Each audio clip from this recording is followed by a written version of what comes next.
Hello friends and subscribers, welcome back to Readings in Impact Investing. My name is Daniel Rosehill and this is a podcast and YouTube project that I'm undertaking to read as much as I can of very important reports about the world of impact investing.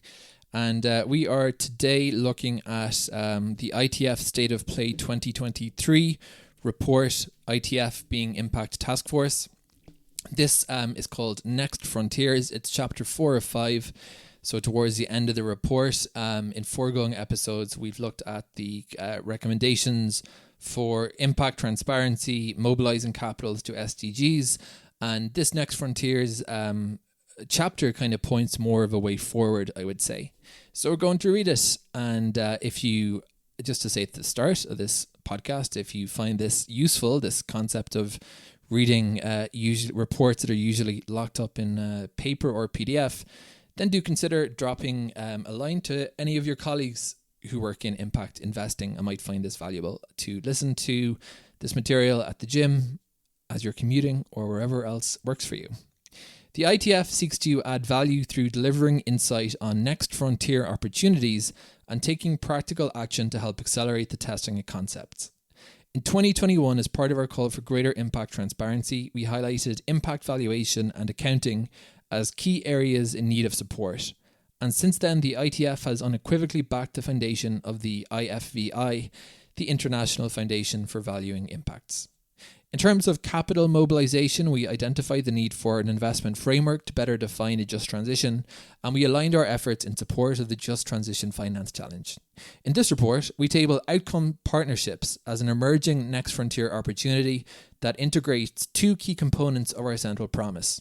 Component 1, the opportunity to mobilize private capital into impact-linked investment products, and Component 2, the need for creative public-private partnerships to enable efficient allocation of resources into areas of high impact. In a context where governments are facing larger and more complex challenges to deliver high-quality social services while trying to reduce taxpayer cost, outcomes partnerships have emerged as a notable solution. As defined by Bridges Outcomes Partnerships, our specialized knowledge partner, outcomes partnerships are programs that shift the focus from paying for specific inputs or activities over to paying for specific measurable outcomes. They aim to improve the effectiveness of public spending by building on existing knowledge, fostering innovation in delivery and funding, and improving the provision of government social services. Since 2010, when the world's first social impact bond was implemented in Peterborough, UK, different vehicles that link payments to results have emerged, ranging from outcomes funds to development and career impact bonds, DIBS and SIBS respectively, CIBS, not to be confused with SIBS, SIBS, social impact bonds. Today there is a growing body of evidence that shows the potential of outcomes partnerships to deliver value. A study on 72 social outcomes contracts found that these projects generated, this is quite extraordinary, I'm trying to keep my commentary to a minimum in this podcast series, but I find this very interesting. Let me just start from the top of the sentence. Today, there is a growing body of evidence that shows the potential of outcomes partnerships to deliver value. A study on 72 social outcomes contracts found that these projects generated, wait for it, £1.4 billion worth of value, including direct savings or costs avoided by the public sector, gains to society, and increases in earnings or growth of local economies. Out of £139 million spent. In other words, for every £1 spent, £10.2 of public value is generated, a benefit cost ratio of 10.2. I find that amazing. Over tenfold greater benefit cost ratio through using pay for success or results-based financing mechanism. In parallel, success cases of outcomes partnerships have expanded across different jurisdictions. In 2019, Social Finance US launched the UP Fund, which was a £50 million pool of catalytic capital investing in a portfolio of career impact bonds that enable people to build careers in high-demand, recession-resistant sectors from across the US. The fund has so far enrolled over 2,100 people, out of which more than 80% held less than a bachelor's degree, achieved a 94% graduation rate, and increased participants' annual earnings between $15,000 and $45,000. Career Impact Bonds, or CIBs, have been applied in Israel and Latin America and told much potential for many countries looking to scale up and upskill their workers in in-demand sectors, including data and IT, engineering, nursing, and more. Some other meaningful examples of impactful outcomes partnerships include, and we're going to get a list here of several successful case studies for outcomes partnerships from different geographies, starting with Australia, according to its alphabetical order. The Commonwealth Outcomes Fund. In their 2023 to 2024 budget, the Australian government committed 100 million Australian dollars toward establishing an outcomes fund to fund projects based on measurable outcomes with non-profits and social enterprises that have deep understanding of local disadvantages acting as service providers. This fund will create more investable opportunities to address complex social challenges suited to outcomes-based initiatives such as homelessness, health, unemployment, recidivism, and out-of-home care. In Colombia, we have Empleando Futuro, a SIB. In 2017, Colombia was the first country to launch a SIB in a developing country.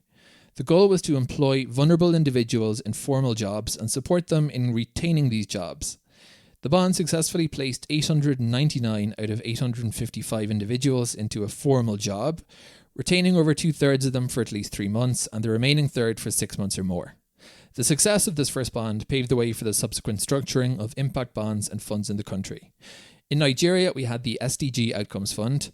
WeCyclers, a Nigerian waste management company that helps low-income individuals exchange their recyclable waste for cash and other rewards, received a 5-year, $1.6 million commitment from the SDG Outcomes Fund to establish 26 waste management franchises.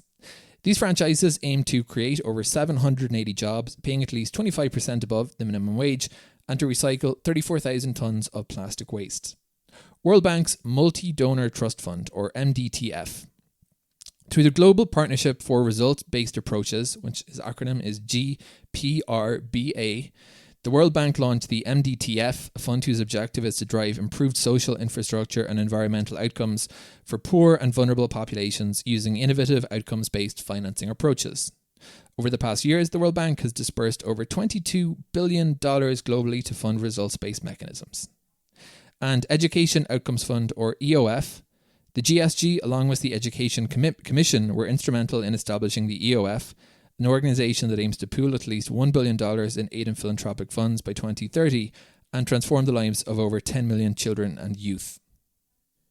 With the view to funding innovative education and youth employment readiness programs, the EOF is also a clear example of public-private cooperation through an innovative model that brings together government, funders, investors, and education organisations to work towards a common objective.